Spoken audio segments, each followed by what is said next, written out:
endlessly searching for an original sin.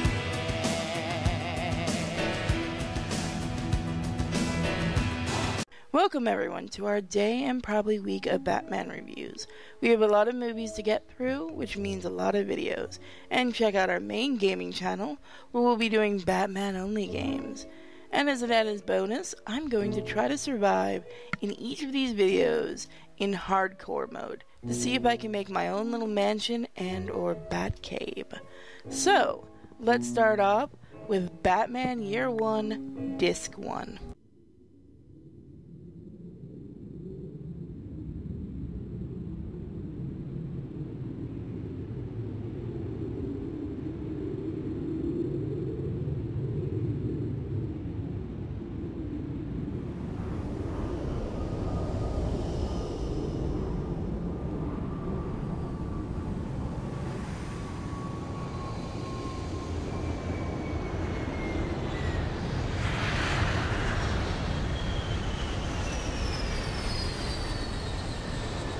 Gotham City. Clean shafts of concrete and snowy rooftops. The work of men who died generations ago. From here, it looks like an achievement. From here, you can't see the enemy.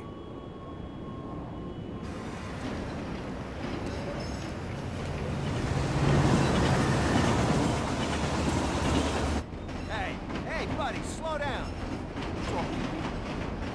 12 hours. Train's no way to come to the city. Knock it off. Hey, watch it. Thank God Barbara's flying in. She should have gotten the test back by now. I only hate myself a little for hoping they came out negative. This is no place to raise a family. Maybe Gotham's all I deserve now.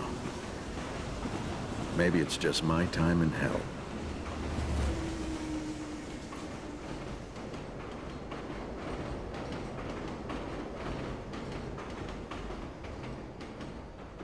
So, because there are 2 discs, and the movie split up into 2, we're going to be talking about 1 per episode starting out.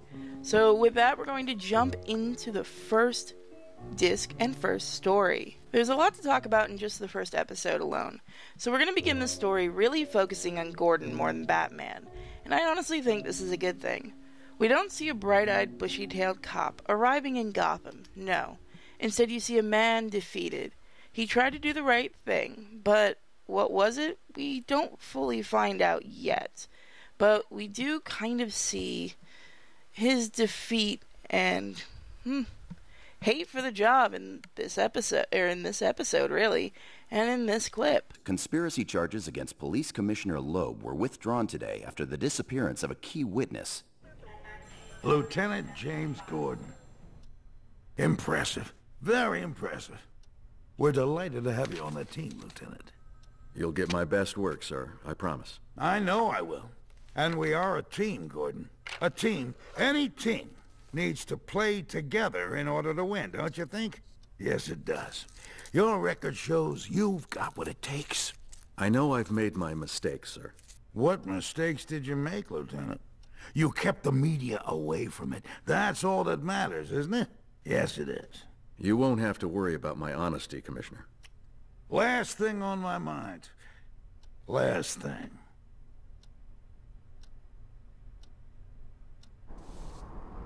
As Bruce Wayne returns home, we see more of what Gotham is really like on the streets. The cops get away with whatever they want, and you're supposed to turn a blind eye. We still don't seem to get a lot about Bruce. In fact, most of this movie seems to be centered around Lieutenant Gordon and his struggles to figure out how to help Gotham, which doesn't seem to be easy for anyone, really. Flass. Nothing I can't handle, Lieutenant. Hey, Stevie. Mother know you're here? Oh, crap.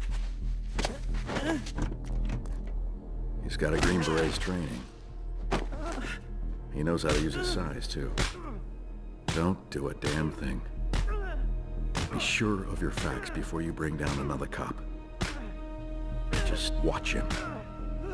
Memorize every move. For future reference. Was that necessary? Had this little beauty in his pocket. It's a comb, Flass. Hey, I'm only human, Jimmy. Mind if I call you Jimmy?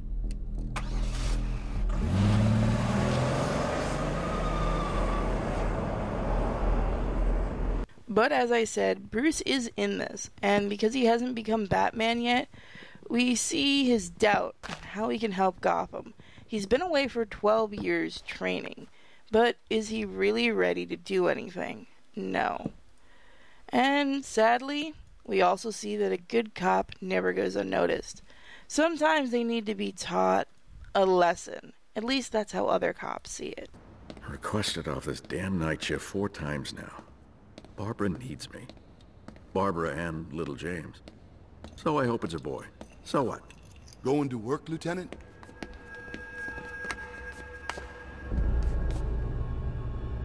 You're gonna be a little late. May have to skip the whole night.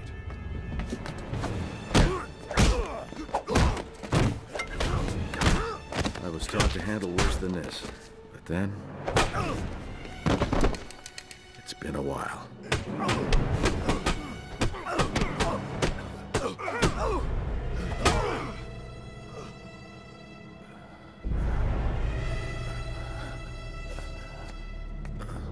Consider this a warning. Be smart. Think of that pregnant wife of yours, Jimmy.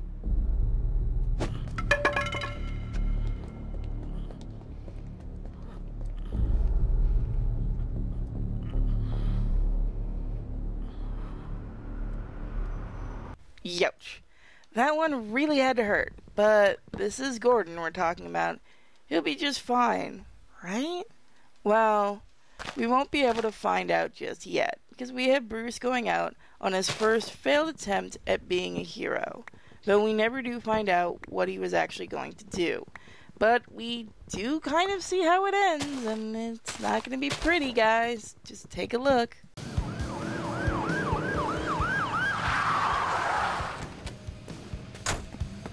Freeze!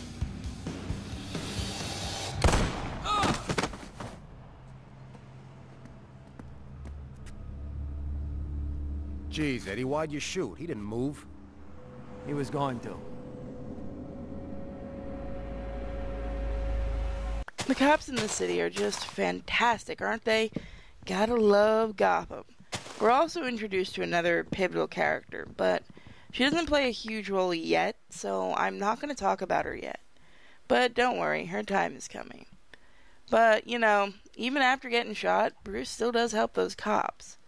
But hey, you know what? Funny thing.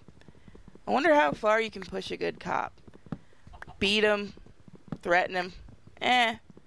You threaten his family? Well, he's gonna try to push back, and he's gonna teach you a lesson. What kind of lesson? Well, let's go check out and see what Gordon's doing while Bruce is playing the hero.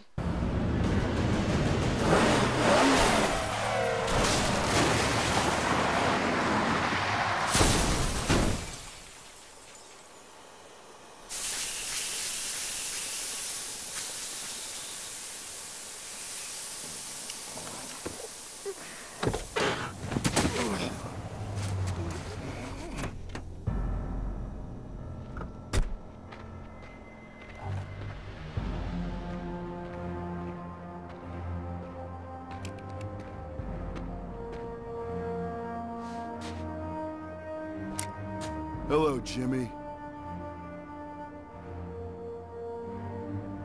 It's been years since I had to take out a Green Beret.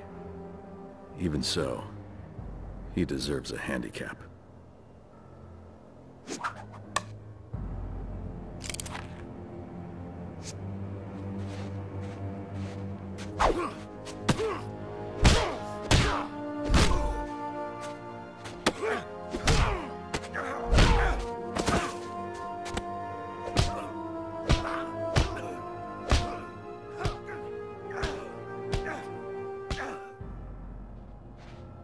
He'll never report it.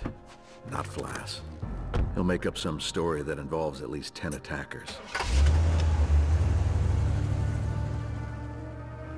But he'll know. And he'll stay away from Barbara. But I know what you're saying. Where the heck is Batman? This is Batman's origin story, isn't it? Well, partly his, and partly a lot of others.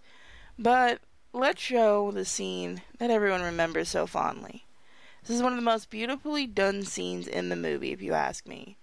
Bruce also needs a lot of therapy, as you're going to see by this clip.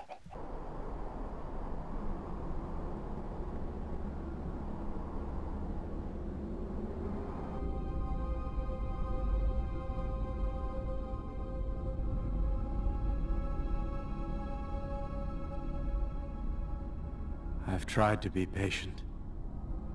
I've tried to wait. But I have to know. How, Father? How do I do it? What do I use to make them afraid? If I ring the bell, Alfred will come. Another of your gifts to me, Father. But I'd rather die than wait another hour. I've already waited 18 years.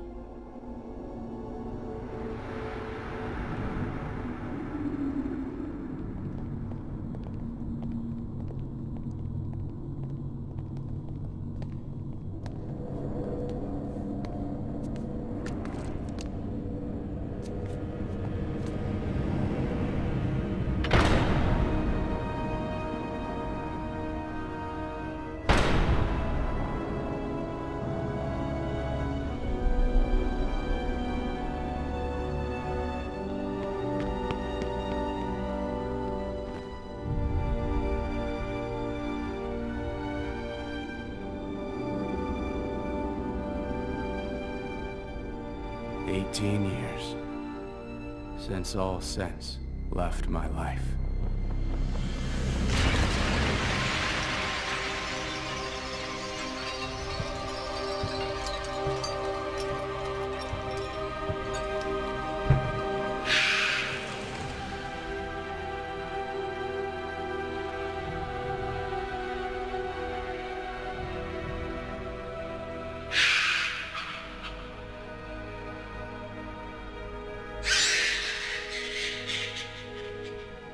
Yes, Father. The fact that the scene was done with very little dialogue shows just how powerful animation can truly be. With the right lighting, mood, and of course music, you can convey something so much more than having a character talk every few seconds. And personally, that's why I think this is one of the best scenes in the movie, because there's so little dialogue. Now, before we do talk about the movie more, I want to give a shout out to the voices. Now, while I'm always going to be a Kevin Conroy fan, I think the voice of Batman, Benjamin McKenzie, does a fantastic job in this role. If you don't know who he is, well, ironically, he ends up playing Gordon on the Gotham TV show. Gordon's voice is also the ever-fantastic Bryan Cranston, who does a great job as the exhausted cop just wanting to do the good thing. Speaking of a good thing, even with how browbeaten Gordon is, we still see that heart of gold is still in there, as he tries to help some kids, and a guy who would have been murdered 1, 2, 3 by our wonderfully corrupt and vicious SWAT team.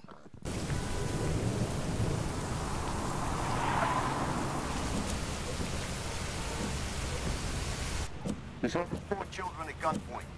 Reportedly, he has a history of mental illness. SWAT team led by Brendan has just arrived and is getting into... Crap. Brendan? It'll be a massacre. Last month, he and his lunatic Gestapo calmed down a riot in Robinson Park.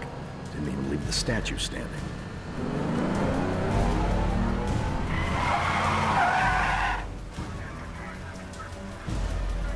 No! Don't want! Isn't blank! Damn it, Merkel. I'm not here to argue. I'm here to clean up. Lieutenant Gordon's on his way, sir. I really think you should... The hell with that spineless bastard. Now stand aside!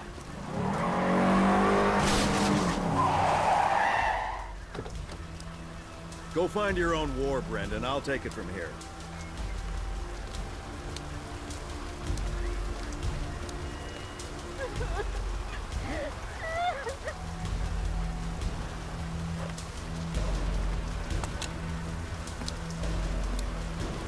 intense hostage situation in Midtown at the corner of Richmond and Todd. We're now getting reports that the gunman has a long history of mental illness and was apparently released from Arkham Asylum.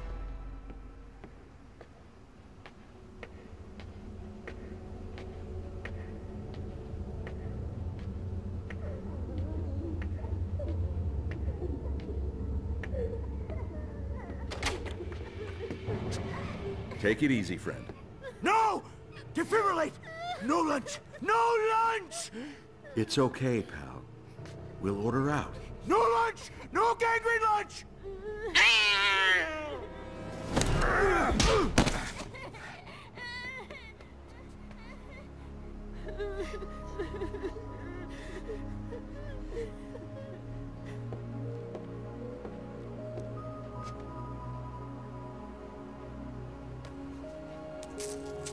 Who wants gum? So we begin to see things move along in our little story here.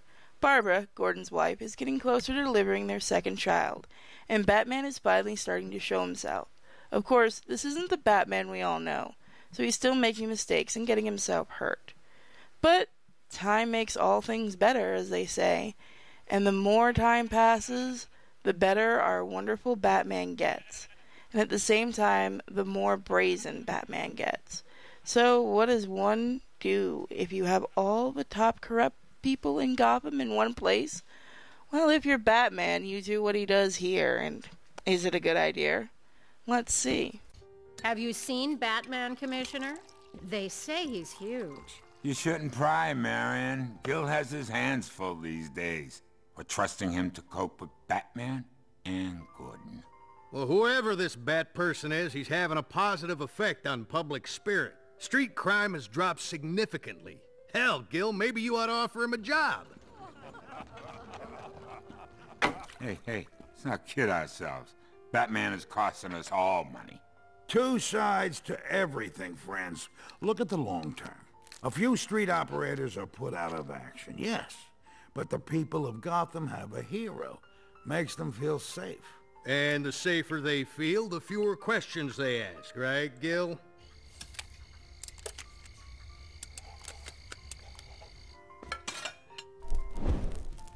I don't like it. It's steering things up. And with Gordon pushing internal affairs to go after Flash would be difficult to replace. And if he were to talk? Let me worry about Flash. Relax, Carmine. I got everything under control.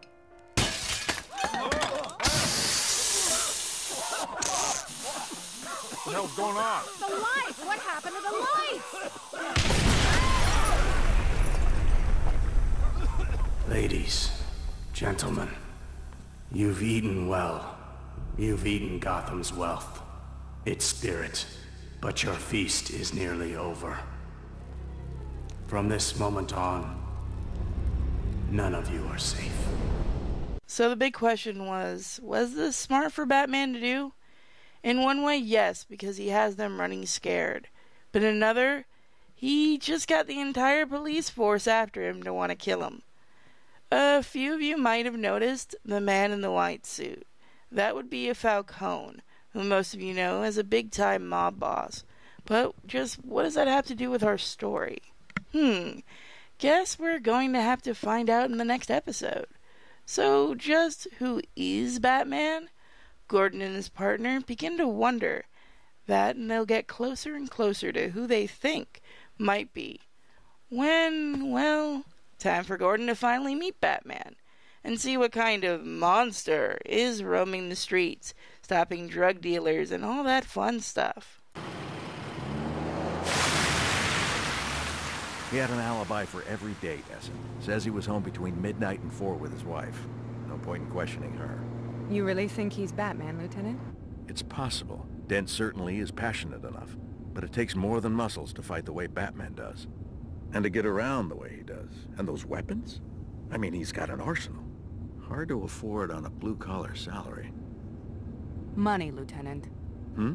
Bruce Wayne is the richest man in Gotham. Being from out of town, you might not know this, but Wayne's parents were murdered. By a mugger, I think. He was just a little boy at the time. Essen, I could kiss you. Jim!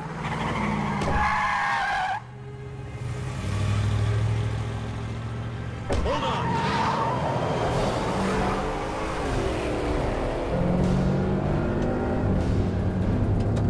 Take the wheel!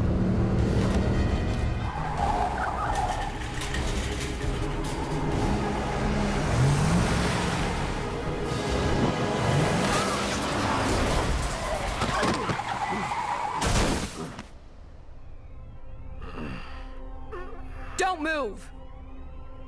Lieutenant, you all right? I called for backup. Essen! Stop! Or,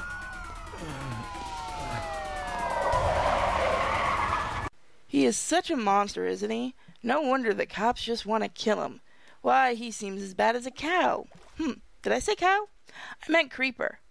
After a daring escape from the SWAT team, who was willing to take down an entire building just to kill Batman. That's right, not capture. They want to straight up kill him. Of course he escapes, but now we have another problem. Gordon's getting a little too close to his partner. And, well, one thing leads to another, and I don't need to teach you about the birds and the bees. So we have Gordon doing things he shouldn't, Batman being Batman. But what about the other character I mentioned earlier? Let's talk about Selina Kyle, also known as Catwoman. So this is a Miller comic, so of course you have to have a lesbian, right? So why not make her a hooker as well? I love the design of the costume, but I'm not a fan of Selina herself. Just something about the over-butch Selina just doesn't seem right to me. Maybe it's because I kind of liked Selina with Batman, but either way, she's not a huge factor in this episode, at least not till we get closer to the end and she becomes Catwoman, as you can see here. You spent the last of our money on that? It's not even Halloween. Sometimes, Holly, you have to spend money to make money. Selina! We're getting closer to the end of the first movie, and it seems things are finally looking up. But with everything looking up, you know things can only go down from there. After all, this is Gotham. So what happens exactly? What leads us into the next movie of year one? Well, I won't spoil all of it, but I will show you some of what it is. A couple of clips that will leave you wanting to check out more of this movie. And if you want to know just what happens in the second movie, then you're going to have to join me for the next episode of Minecraft Movie Reviews. And my one major complaint I'm going to put out so far about this movie is more about the DVD. The subtitles don't work very well. In fact, they're very grayish and I could barely read them. I did plan to start having subtitles in the animated scenes just to make it easier for people. But unfortunately with this one I couldn't. Sorry guys. But hey, I can't wait to see you for the next review that'll be up in a little while. And happy Batman Day! Jim, what is it? Honey, there's something I need to tell you. Continuing investigation into police corruption, District Attorney Harvey Dent has promised a press conference early next week to discuss developments in the Flass case. Lieutenant Gordon? It's a boy. Your wife is fine. Roman a little scratch before I steal it. On the face. Won't think it's Batman if I give him a scratch.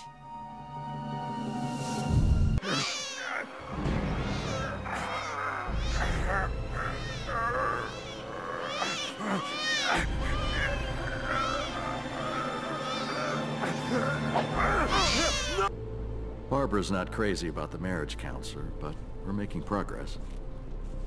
As for me, well, there's a real panic on. Somebody's threatened to poison the Gotham Reservoir. Calls himself the Joker. I've got a friend coming who might be able to help. Should be here any minute.